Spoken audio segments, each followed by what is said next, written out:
As much as I like a stanced crawler, I guess it's about time to replace the front axle that broke on this Wraith 1.9.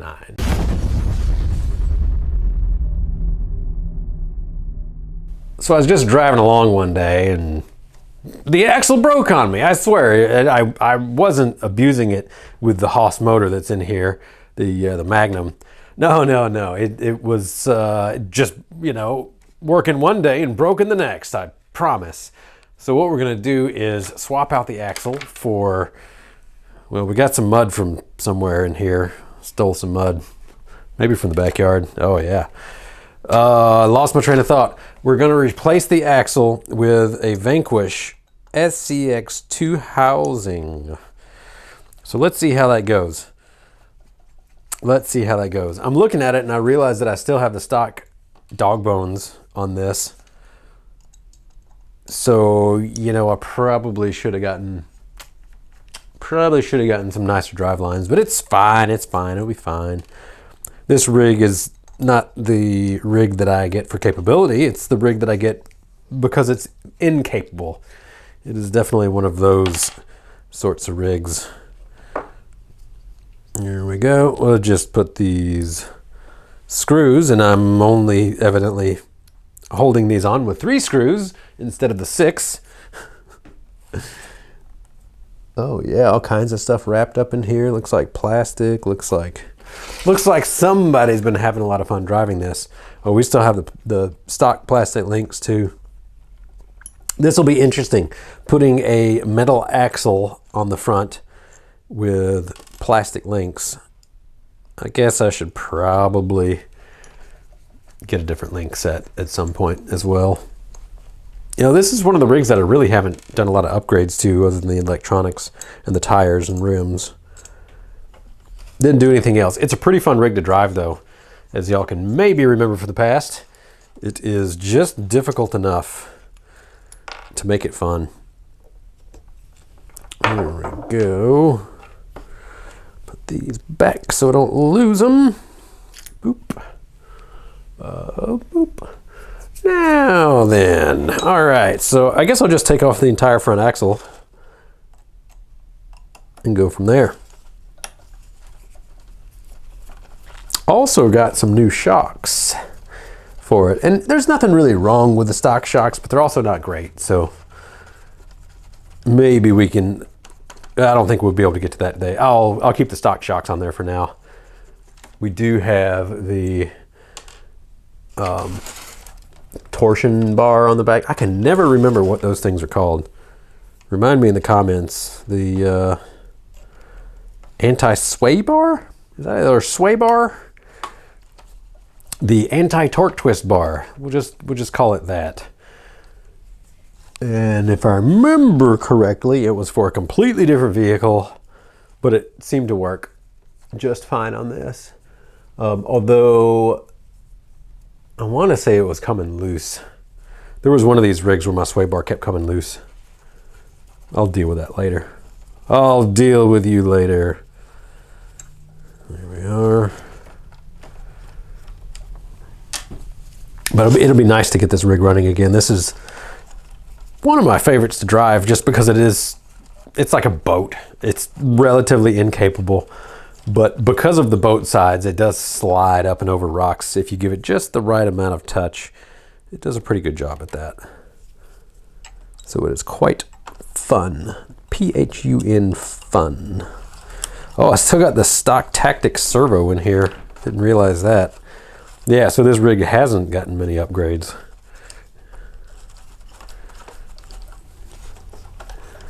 You know, I guess I could be using my power driver.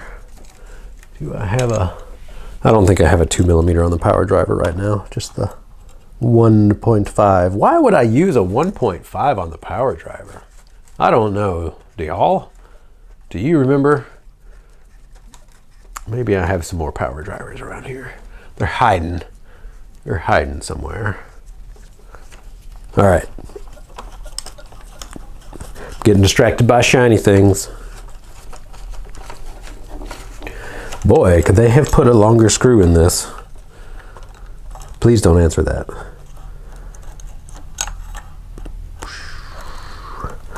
So the axle housings that I'm replacing on here are the SCX2 axle housings. This particular stock housing, I suppose, is the same. And I wouldn't have been opposed to using, you know, something with a portal, but man, this screw is long. I also don't have all of the parts for it, and I was hoping I could just switch over ring and pinion and internals. Jeez, that screw is now getting so long that I can't take it out unless I take the shock off. One thing at a time.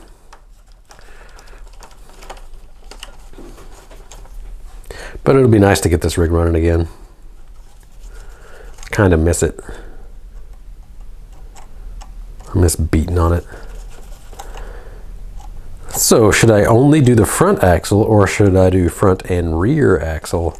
If I only do front axle, it'll give me a pretty good forward weight bias, which I always like to have in my crawlers. I suppose that I could do forward weight bias via something else. All right, I'm gonna have to remove this extremely long screw. I suppose I could probably get brass knuckle weights for the SCX2 axles. That would help.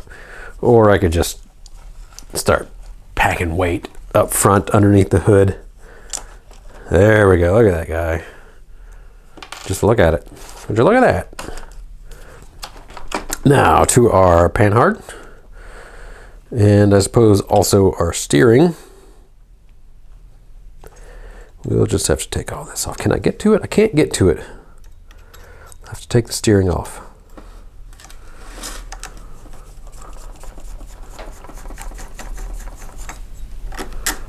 There we go, that's more like it.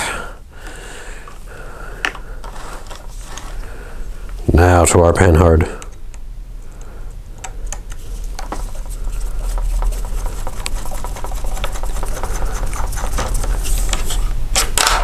Oh no, I lost the screws.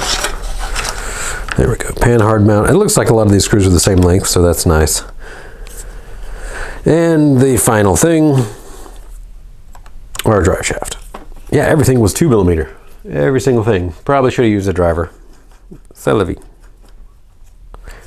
Or as people say in Missouri, c'est la vie. What else did I forget? What did I forget? Anything? Nope, that's everything. All right, there we go. So the brake on this is where the little top hat or whatever you call goes in.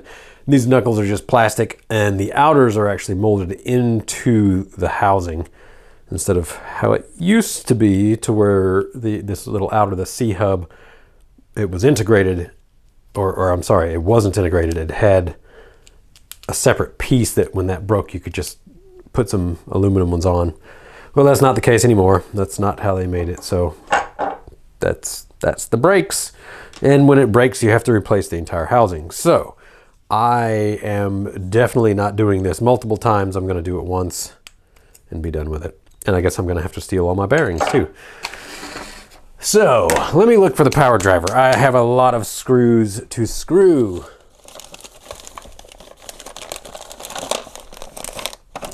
You know, I guess I could have just replaced them with these old SCX10 axles, but you can see the big difference between the pumpkin sizes on this old school style AX10/SCX10 and the new school stuff. Pretty much everything is these smaller portals, and to keep the gears happy, they used nicer gears with hypoids. Hypoid gears have better mesh.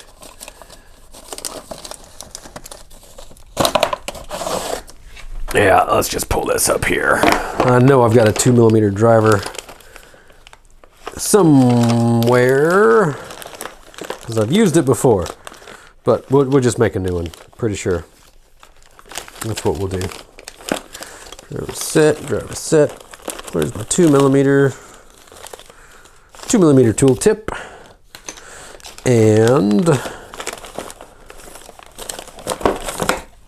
yeah, maybe I'll just steal the driver from this one, because there's no need for a 1.5 to be in that. There we go. No need. No need at all. There we go. And here's our 2mm.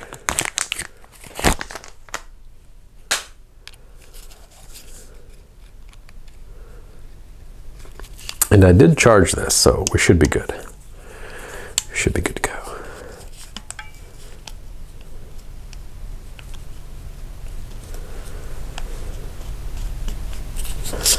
Here we are.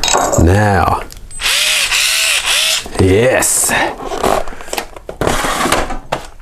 And I'm sure I'll find that 2mm here in a second.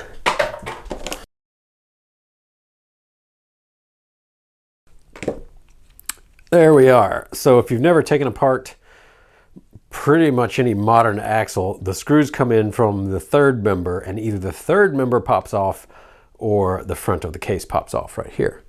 And let's see, what is that? There's some interesting junk in here. Let's see if it is, okay, just grease, just grease. There we go. So what I need to do is steal all the internals from this axle. And we have some shoulder screws. We're not gonna need to worry about those. We'll go ahead and just take them out. And I'm wondering, I don't know if I got the shoulder screws for the axle. So we'll find out. We shall find out. There we go, knuckle pops off. I'll go ahead and get the other knuckle.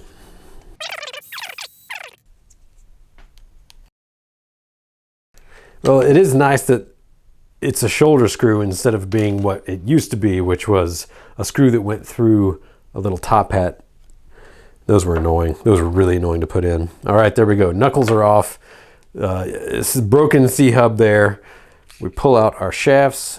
We will see if they are the same length. Is this that sort of axle? Yeah, they are identical lengths. Then our gear pops out. Let's see, what's our condition? What sort of condition is my condition in? Chipped to tooth. I see. I know I heard that happen, and it kept running smoothly, so I was like, whatever, never mind. Never had any issues. I guess it got ground up into smithereens. So I suppose what I should do is make sure I have new gears, but I'll go ahead and steal all these parts. I should get a little bin for everything just so I don't lose it. Here we go. There we go. Oh, there we go. More shoulder screws. Yeah, I'll just throw everything in there. I can find it. No big deal. Cool. And then we'll drop that out.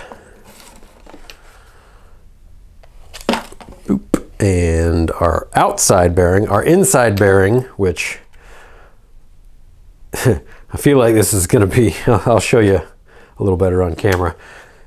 Back in my day, but really, back in my day, we had to deal with these smaller bearings being everywhere. I forget what size this is, I can measure, but as maybe you can see on the overhead camera, there's our external bearing, and then there's the internal bearing that's right next to our pinion, closer to the mesh. And as you can see, the internal bearing is much larger. I think it's a 15mm, and the outside was 12mm or something like that. Hey, I can measure. But we constantly had the inside bearings fail just because of the load. It's 11mm outside and yeah, 15 or 14mm inside. Don't have batteries in that. So on all the new stuff, if I remember correctly, Vanquish had done this a long time ago, and then all the manufacturers kind of got wise and they started doing it on their you know, ready to run type stuff.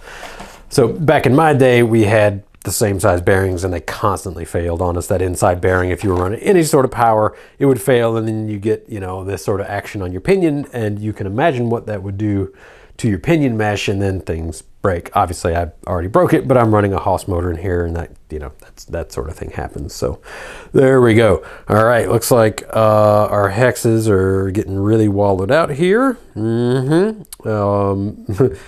not really as tight as they should be. That's totally fine. So yeah, I guess I'm at a stopping point. I'm gonna put this back together before I lose parts. I'm already losing parts. I'm already losing parts. All right, so I'll take the drive shaft off so I don't lose parts. And then we're just gonna put this back together. That way I hopefully won't lose parts. Because that's the worst. You have seen me. I've definitely spent my sweet time getting some projects done, and sometimes I lose the parts or I lose track of the box. So, all right, so that at least tells me what I need to do. I need to find or replace my ring and pinion. While I'm at it, I should probably get better outers, so we're not using the dog bones, but that's really neither here nor there. It doesn't really matter on that. I don't think I need extreme steering on this, but let's take a look at what I got down here, see what's in the kit.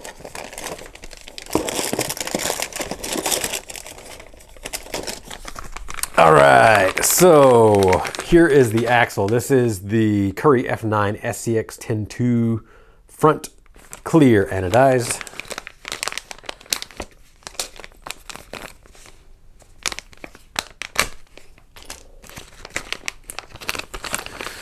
We'll just look through our kits here. On this one, the third member is what removes instead of the front side. Looks like we have all the balls that we need. Looks like we do have our little shoulder pivot bushings, so I won't need any shoulder screws on that. Here is, that's what holds our ring and pinion. Then I also forgot to order knuckles, which I may have some sitting around. All right, so we're at least at a stopping point. I need to order some more parts. I will collect the list, order some more parts, and probably see you in about 2 months on the resuming of this fixing. So we're just gonna dump out all this mud here. We're gonna set her on the shelf with the front supported by the wheels. There we go. And we're just gonna ignore this for a little bit. It'll be fine. There we go. Cool. Well, one step down, a list will be made, and then we'll do some more. So there you go. Wraith 1.9, one of my favorite scale rigs that I haven't been able to drive in a while, and it is about time to get it fixed.